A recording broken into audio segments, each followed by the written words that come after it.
বছরের সবচেয়ে বেশি ফলের চাহিদা বেড়ে যায় পবিত্র মাহে রমজানে এবং সেই ফল সারা দেশে ছড়িয়ে যায়, যেখান থেকে সেটি হচ্ছে সদরঘাটে স্থাপিত বাদামতলী ফল বাজার, যেখানে সকাল থেকে সন্ধ্যা পর্যন্ত বিক্রি করা হয় কোটি টাকার ফল। কখনো আবার লোকসানও গুনতে হয় তাদের কোটি টাকার।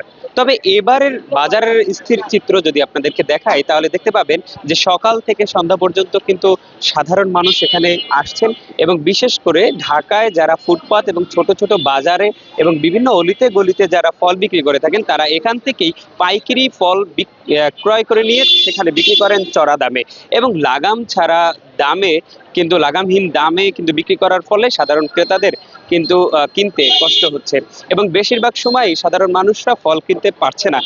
তার কারণ এখান থেকে পাইকারি দামে যে টাকায় কিনে নেওয়া হয়, সেই টাকার চেয়ে দ্বিগুণ লাভে কিন্তু বিক্রি করে ঢাকা শহরের এবং মহানগরের অলিতে গলিতে এবং ছোট ছোট বাজারে।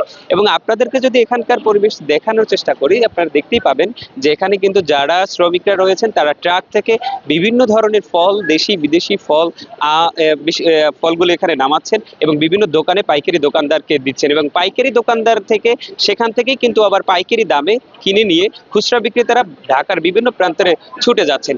বিশেষ করে এখান থেকে দেশের বিভিন্ন বিভাগ এবং জেলা পর্যায়ে কিন্তু এখান থেকেই ফল কিনে নিয়ে বিক্রি করা হয়ে থাকে। তবে এখানে বেশিরভাগই আঙুর, মাল্টা, আনার এবং বিভিন্ন ধরনের আমরা খেজুর দেখেছি, মরিয়ম খেজুর সহ বিভিন্ন খেজুরের কিন্তু চাহিদা রয়েছে। তবে অনেক ব্যবসায়ীর কাছ থেকে আমরা কথা বলে জানতে পেরেছি, তবে এবারের কিন্তু চাহিদা অনেকটাই কম ফলের, যার কারণে তাদের লোকসান গুনতে হচ্ছে। এর চেয়ে বেশি সমস্যাদায়ক হচ্ছে যে চড়া দামে বিক্রি করা। কিছু অসাধু বিক্রেতারা রয়েছে যারা পাইকার এবং খুচরা বিক্রেতারা, তারা কিন্তু অতিরিক্ত দামে বিক্রি করার ফলে সাধারণ মানুষের লাগামহীন হয়ে যাচ্ছে এই ফল ক্রয় করার সক্ষমতার জায়গা থেকে। তবে এখানকার অনেক ব্যবসায়ী এবং যা সাধারণ ক্রেতাদের সাথে আমরা কথা বলেছি যে যত চাহিদা বাড়বে ততই আসলে ফলের দাম কমে আসবে এবং সাধারণ মানুষের লাগামে চলে আসবে, এবং সাধারণ ক্রেতারাও তারা দাবি করছেন যাতে ফলের দাম কমানো হয় এবং কম দামে যাতে তারা খেতে পারেন এবং নিতে পারেন এবং পরিবার পরিজন নিয়ে ইফতারি করতে পারেন, এমনটাই তারা প্রত্যাশা করছেন।